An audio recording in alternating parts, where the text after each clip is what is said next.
وہ وہاں پہ ریاست کی رٹ کو چیلنج کرتے تھے، لیکن ریاست ان کے سامنے بے بس دکھائی دیتی تھی، کیونکہ چند طاقتور لوگ جو ہیں وہ ان کی پشت پہ بیٹھے تھے۔ یہ 2014 کے دھرنوں میں ہی وہ جو اپنا ایس ایس پی اسلام آباد تھے، ایک آئی تھنک ایک نیکو کاردار، اس طرح نام تھا ان کا، عصمت اللہ جنیجو صاحب تھے اور باقی لوگ تھے، ان کو کتنا تشدد کا نشانہ بنایا گیا تھا، بےایمانہ تشدد، اور وہاں پہ پولیس چوکیوں پہ حملہ کیا جاتا تھا، عمران خان کی قیادت میں حملے کیے جاتے تھے، لوگوں کو وہاں سے زبردستی چھڑوایا جاتا تھا، ریاست پہ یلغار کی جا رہی تھی۔ لیکن جب کارروائی نہیں کی جائے گی تو پھر دیکھیں نا پھر کیا ہوتا ہے، پھر 9 مئی جیسے واقعات ہوتے ہیں۔ جب آپ بڑے شہروں کو لاک ڈاؤن کریں گے، زبردستی نظام زندگی مفلوج کریں گے، جب آپ بدماشی کریں گے اور آپ کو پکڑا نہیں جائے گا تو پھر 9 مئی جیسے واقعات ہی ہوتے ہیں، کیونکہ وہ ان کو پتا ہوتا ہے نا کہ ہمارے خلاف کسی نے کارروائی تو کرنی نہیں ہے۔ تو یہ ایک تسلسل تھا جو چلتا رہا۔ پھر اس کے بعد 2018 میں جب عمران خان کو مسلط کیا تو وہی ذہنیت، وہی رجت پسندی، وہی انتہا پسندی ہمیں اس وقت کی برسر اقتدار جماعت اور حکومت میں نظر آئی۔ انہوں نے اپنے مخالفین کے خلاف، آئین اور قانون میٹر نہیں کر رہا تھا، ان کا انتقام میٹر کرتا تھا۔ ان کا وہ جو تھا نا کہ ہم نے جناب ان سے جو ہے وہ کسی بھی صورت میں بدلہ بھی لینا ہے اور ان لوگوں کو ختم کرنا ہے۔ ختم کیوں کرنا ہے؟ کہ نہ میرے مقابلے میں کوئی ہوگا تو نہ کبھی کوئی آ سکے گا، میں رہوں گا۔ یہ جو سوچ تھی، اس سوچ نے پاکستان کو کہاں سے کہاں لا کھڑا کیا۔ یہ جو وعدہ کرتے تھے کہ ہم ریاست مدینہ بنائیں گے، انہوں نے لوگوں کے بنیادی حقوق کو سلب کر دیا، ان کا قتل کیا گیا حقوق کا۔ لوگوں کو وعدہ کیا 50 لاکھ گھر بنا کے دینے کا اور لوگوں کو بے گھر کر دیا گیا، ان کے سروں سے چھتیں چھین لی گئی۔ وعدہ کیا تھا 1 کروڑ نوکریوں کا، کتنے بے روزگار ہوئے، کتنے لاکھوں بے روزگار ہوئے۔ یہ سارا اس دور میں ہوا، چونکہ سوچ وہ تھی نا، ایک مارنے والی سوچ، گنڈاسے والی سوچ، بدلہ لینے والی سوچ، کوئی ویژن تو تھا نہیں، بس یہ تھا کہ میں رہ جاؤں، بس یہ خود پرستی تھی۔ اور یہی عمران خان کے ماننے والوں کا ہے، جو عمران خان کو ماننے والے ان کو بھی صرف عمران خان نظر آتا ہے، عمران خان کے آگے کچھ نظر نہیں آتا۔ بس جو عمران خان کہہ دے، آج وہ ایک بات کہے گا تو یہ اس پر لبیک کہہ دیں گے، کل اسی بات کی نفی کرے گا تو پھر بھی اس کی یہ تائید کرنا شروع کر دیں گے۔ یہ سوچ جو ہے وہ پائی جاتی ہے۔ اور 9 مئی کو بھی جو ہوا، اس سے پہلے نظر آ رہا تھا کہ عمران خان زمان پارک میں بیٹھ کے باقاعدہ طور پہ سازشیں تیار کر رہا تھا۔ کارکن کہتے تھے یہ ہماری ریڈ لائن ہے، اس کو اگر کسی نے ٹچ کیا یا کسی نے اس پر ہاتھ ڈالنے کی کوشش کی تو ہم وہاں پہ جا کے جواب دیں گے، اور انہوں نے دیا۔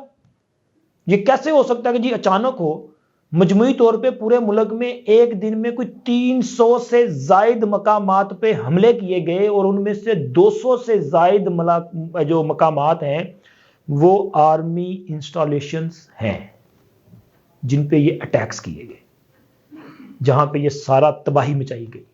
اس میں GHQ شامل ہے، اس میں کور کمانڈر ہاؤس شامل ہے، اس میں شہداء کی یادگاریں شامل ہیں، اس میں حساس اداروں کے دفتر شامل ہیں، اس میں ہمارے جو مختلف جو پولیس اسٹیشنز ہیں وہ شامل ہیں، اس میں ہمارے جو دفاعی ادارے ہیں ان کی گاڑیاں دیکھنے کس طرح جلائی گئی، باقاعدہ طور پہ ٹارگٹ کر کے سارا کچھ کیا گیا نا۔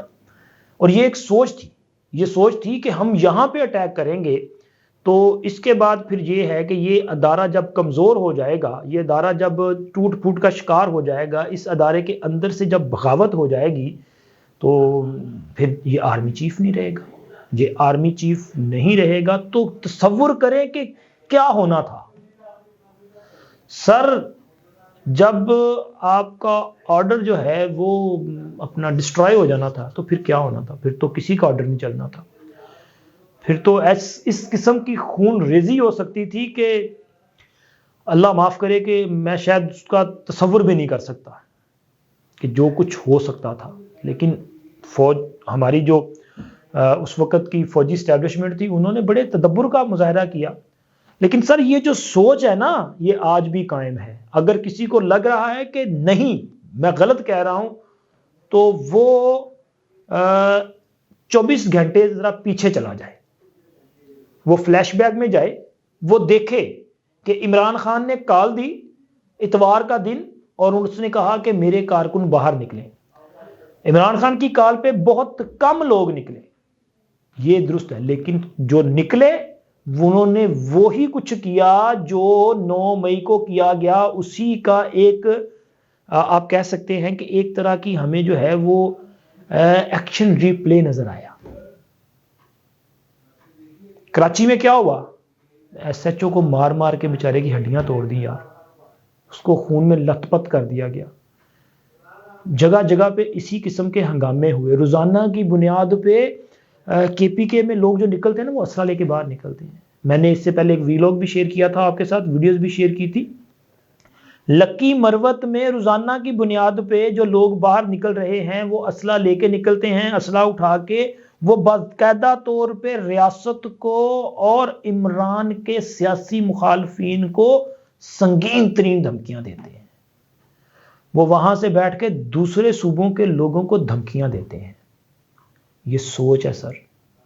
اور اب آپ یہ اندازہ لگائیں کہ یہ سوچ, یہ جو رد عمل آ رہا ہے اور 9 مئی کو جو کچھ ہوا اور 2014 کے بعد جو کچھ ہوا, اب 8 فروری کو یہ کیا کریں گے. 8 فروری کو تو یہ مجھے لگ رہا ہے کہ اسی طرح کا کام کریں گے, کیونکہ ان کے وہ ذرا اپنا یوٹیوبر جو ہیں مختلف, بلکہ بہت سارے صحافی بھی جو ہیں وہ عمران خان کی محبت میں اس طرح سے غرق ہوئے ہیں کہ ان کو اب سوچنا سمجھنا دور کی بات, ان کا دماغ کام کرنا شاید چھوڑ چکا ہے.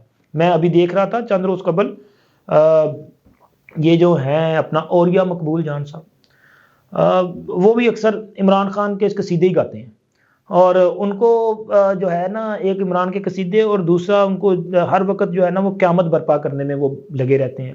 ان کا ایک میں نے انٹرویو دیکھا تھا جس میں وہ کہہ رہے تھے جی 8 فروری کو 12 سے 1 کے درمیان جو ہے وہ یہ پلان ہے کہ ایسے ہو جائے گا, اور یہاں پہ جو ہے وہ بڑی خون ریزی جو ہے وہ ہو جائے گی.